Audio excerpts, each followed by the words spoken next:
আছে এই জীবনে কোন পাগলে বলে রে ওরে জীবন হইল ইটের ভাটা ঝিকি ঝিকি জলে রে সুখ যে আছে জীবনে কোন পাগলে বলে রে।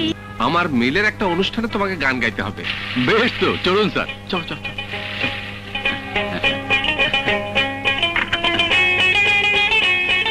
এসো, ওঠো ওঠো, গাড়ি ওঠো ওঠো ওঠো।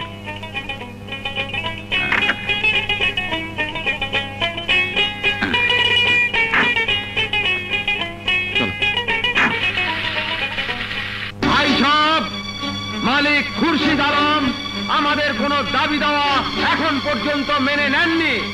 তাই আমাদের নেতার নির্দেশ, যতদিন পর্যন্ত মালিক পক্ষ আমাদের দাবি দেওয়া মেনে না নেবেন ততদিন পর্যন্ত আমরা মিলের কাজে যোগ দেব না।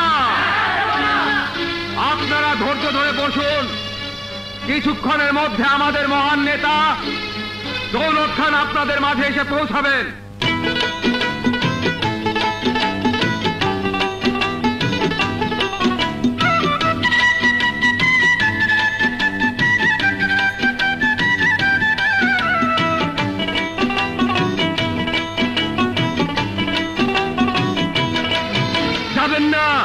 যাবেন না বন্ধুরা আমার, আপনারা বসুন। আমাদের আন্দোলনকে বানচাল করার জন্য ওই খুরশিদ আলম ষড়যন্ত্রে মেতে উঠেছে। ওই গান শুনে আপনারা পাগল হবেন না, পাগল হবেন না। ওরে জীবন হইল ইটের ভাটা ধিকি ধিকি জলে রে সুখ যে আছে এই জীবনে কোন পাগলে বলে রে জীবন হইল ইটের ভাটা ধিকি ধিকি জলে রে সুখ যে আছে জীবনে কোন পাগলে বলে রে সুখ যে আছে জীবনে কোন পাগলে বলে রে।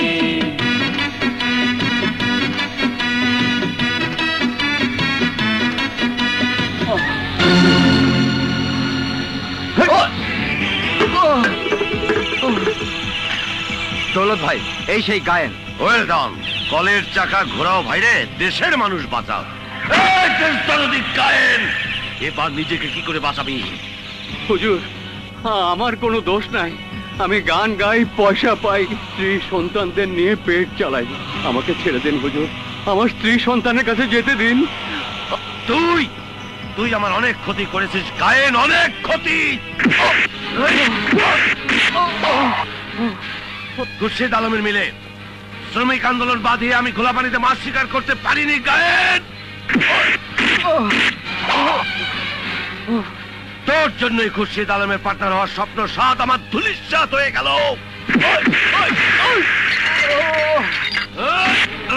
হুজুর, আমাকে আর মারবেন না। আমি তো মিল মালিকের কেউ নই, আমি সামান্য এক গায়েন। আমাকে আর মারবেন না হুজুর। ওকে ওকে ওকে ওকে ওকে, তোকে আমি বাঁচাতে পারি এক শর্তে। যে ক্ষতি আমার করেছিস তা তুই পূরণ করে দিবি। ক্ষতি আমি কি করে পূরণ করব হুজুর? তুই ইচ্ছে করলে আমাকে বড়লোক করে দিতে পারিস গায়েন। আমি গরিব, একতারায় গান গেয়ে যা পাই তা দিয়ে কোন রকমের সংসার চালাই। আপনাকে বড়লোক করে দেবার যোগ্যতা আমার নেই। হ্যাঁ হ্যাঁ হ্যাঁ হ্যাঁ, তুই পারিস, তুই পারিস গায়েন।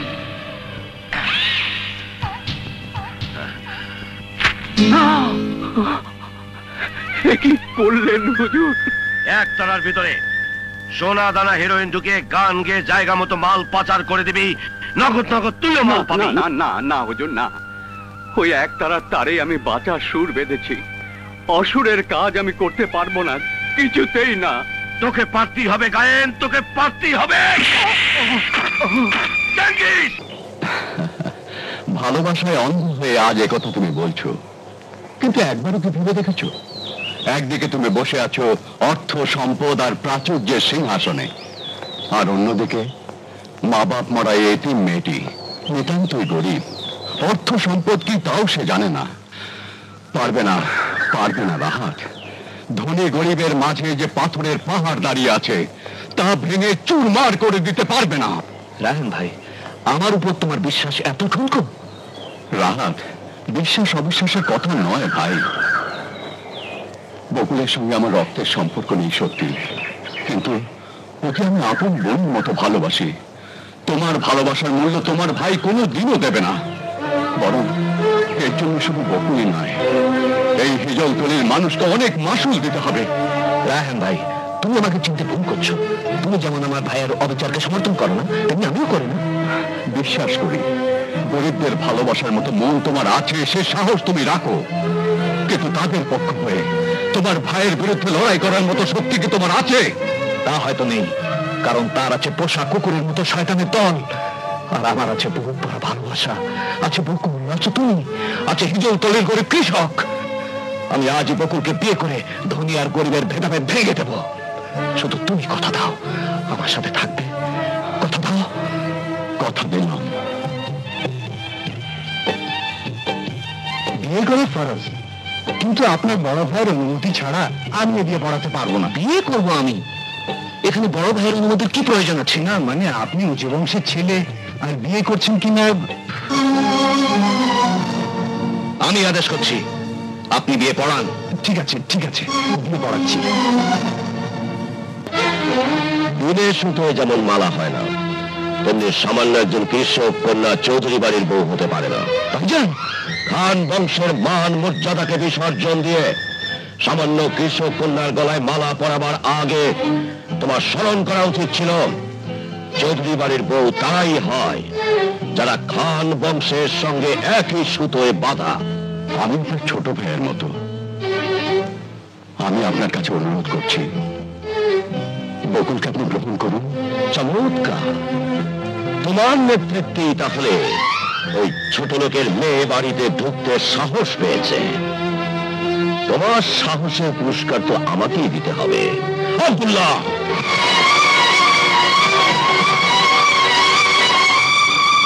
ভাইজান, যুগের পালে বাতাস লেগেছে, পুরাতন ধারাকে আর টিকিয়ে রাখতে পারবে না। বকুল ও রায়হান আজ জনতার প্রতিনিধি। বকুল যদি এই বাড়ির দরজা থেকে ফিরে যায়, তাহলে চৌধুরী বাড়ির দেয়ালে একটা ইটও থাকবে না। থামো! আমাদের পূর্বপুরুষেরা ক্ষমতার আধিপত্য বিস্তার করে একের পর এক ইট গেঁথে এই বিশাল প্রাসাদ গড়ে তুলেছে। প্রাসাদ, সম্পদ, সম্মান সবকিছু রক্ষার দায়িত্ব এখন আমার হাতে। যে কোনো মূল্যের বিনিময়, এমনকি প্রয়োজন হলে হিজলতলিতে রক্তের বন্যা বইয়ে দিও আমার ক্ষমতা আমি টিকিয়ে রাখবো। ভাইজান, তোমার ক্ষমতাকে টিকিয়ে রাখতে হিজলতলির মানুষের উপর তুমি অনেক অন্যায় অত্যাচার করেছো। মানুষের ভালোবাসা, গরিবের চোখের জল তোমার পাথরে গড়া হৃদয়ের কাছে কোনো মূল্যই পায়নি। অমূল্য ভেবে যাদেরকে তুমি পায়ের তলায় পিষেছো, আজ আমি তাদের সাথে মিশে গেছি। তাই তুমি যদি আমাকে ভাই বলে স্বীকার করো, তাহলে তাদেরকেও বন্ধু বলে মেনে নিতে হবে। আমি রে গরিবে বন্ধুত্ব, আমি ফকির ফকির। তুই যখন ওদের দলে যোগ দিয়েছিস, তখন তোকেও আমি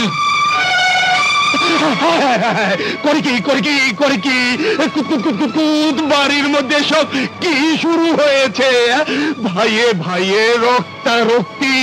শান্ত মালিক, আপনি শান্ত হন। সরে যা রমজান। মালিক, মাথা গরম করবেন না, এখন রাজনীতির সময়। মালিক, আপনারা খাবার শেষে যে হাড্ডি ফেলে দিয়েছেন, দাদার আমল থেকে সেই হাড্ডি খেয়ে আমরা বেঁচে আছি। আমি সেই হাড্ডির কসম দিয়ে বলছি, আপনি ছোট হুজুরের মন ভেঙে দেবেন না। উনি তো এ রাজ্যেরই অর্ধেক মালিক, উনি নিশ্চয়ই দায়িত্বহীন নন। বেগম সাহেবা, বেগম সাহেবা, আপনি দাঁড়িয়ে আছেন কেন?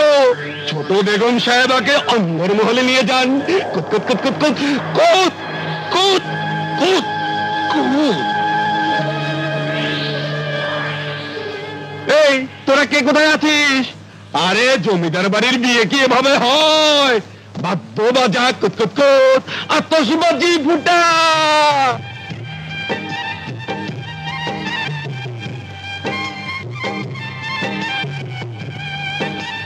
তাই তো বলি, ছোট মেয়ে ইদানিং আমার সাথে কেন এত কম কথা বলতো। এখন বুঝতে পারছি, এই চাঁদ মুখ দেখেই ছোট মেয়ে আমার কথা ভুলে গেছে। এই যে বলতে না বলতে এসে হাজির, মন খুলে কয়েকটা কথা বলতে পারলাম না।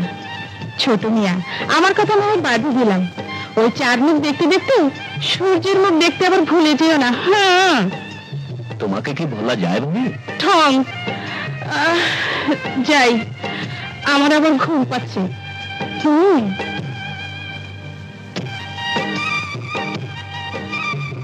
কি ভাবছো বকুল? ভাইজান মনে হয় আমাকে মন থেকে মেনে নিতে পারেননি। ওহ বকুল, এসব কথা বলে আজকে রাতটা মাটি করে দিও না। আজ রাতে আমি পৃথিবীর সব কিছু ভুলে যেতে চাই। গ্রামবাসী ভাইয়েরা আমার, বাপদাদার আমল থেকে চৌধুরীরা যে নিয়মের জাতা করে ফেলে আমাদের উপরে জোরদারি প্রথা চালিয়ে আসছিল, কিছুদিনের মধ্যে তার অবসান ঘটতে যাচ্ছে। এতদিন হিজলতলির ফসলের মাঠে আমাদের শুধু ঘামই ঝরেছে, কিন্তু ন্যায্য পাওনা আমরা পাইনি। কিন্তু ছোট জমিদার আমাদের গরিব কৃষকের মেয়ে বকুলকে বিয়ে করে কৃষক এবং জমিদারের মধ্যে যে বিভেদ ছিল, সেই বিভেদের দেয়াল ভেঙে দিয়েছেন। শুধু তাই নয়, আমাদের যে সমস্ত সম্পত্তি চৌধুরী হুমায়ুন খান জোর করে দখল করে রেখেছিল, দু একদিনের মধ্যে সেই সম্পত্তির দলিল তিনি ফিরিয়ে দেওয়ার প্রতিশ্রুতি দিয়েছেন। আমার ভাই তোমার ভাই, আমার ভাই তোমার ভাই। ঠিক আছে, ঠিক আছে, এবার আপনারা আসুন। বিশ্বাস করো সাজেদা, তুমি যা জেনেছ সব ভুল, যা শুনেছ সব মিথ্যে। তুহিনকে তুমি আমার সামনে আনুনি, কিন্তু যে সন্তান ও পৃথিবীর মুখ দেখেনি, সেই সন্তানের কসম খেয়ে বলছি আমি চোর নই সাজেদা। অন্যায় ভাবে আমার শরীরে কয়েদি পোশাক পরিয়ে 5 বছরের সাজা দিয়েছে, তাই তুমি আমাকে অবিশ্বাস করো না। তোমার প্রতি আমার বিশ্বাস তো সন্তানের কাছে তোমাকে নিষ্পাপ প্রমাণ করতে পারবে না। তোমার প্রতি আমার বিশ্বাস তো সমাজের মানুষের কাছে প্রমাণ করতে পারবে না তুমি চোর নও। তোমার প্রতি আমার বিশ্বাস তো সন্তানের জীবন থেকে তোমার কলঙ্কের কালো দাগটা মুছে দিতে পারবে না। তুমি শুধু আমাকে বলো, তোমার সন্তান আর সমাজের মানুষগুলো যখন তোমার কথা জিজ্ঞেস করবে, তখন আমি কি বলবো? বলবে শুধু একটা মিথ্যে কথা, আমি বিদেশে চলে গেছি, ফিরতে আমার 5 বছর দেরি হবে। বলো সাজেদা, তুমি কি পারবে না এই মিথ্যে কথাটা বলতে? জীবনে তোমার কোনো কথাই আমি উপেক্ষা করিনি, আজও করব না। শুধু আমার একটাই দুঃখ, 5টি বছর তোমাকে না দেখে আমাকে থাকতে হবে।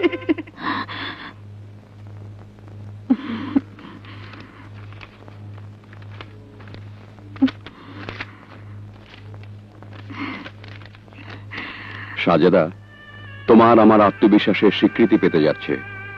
আমার বড় সাহেবের কাছে আমির খাঁর সত্যিকারের পরিচয়টা ধরা পড়ে গেছে। 5 লাখ টাকা চুরি করেছিল তারই সৎ ভাই আমির খাঁ। তাই বড় সাহেব আমার জন্য আদালতে আপিল করেছে। ইনশাআল্লাহ আগামী 10 তারিখে আমি নিষ্পাপ হয়ে তোমার কাছে ফিরে আসতে পারবো। জানো সাজেদা, তোমাকে 4টি বছর না দেখায় আমার চোখ দুটো বারবার তোমাকেই দেখতে চাইছে।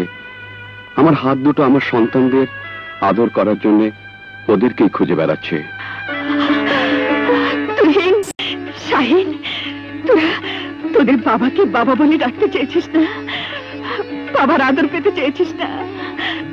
জানিস তোদের বাবা আগামীকাল ঢাকা আসবি, আমরা আগামীকাল ঢাকা যাব।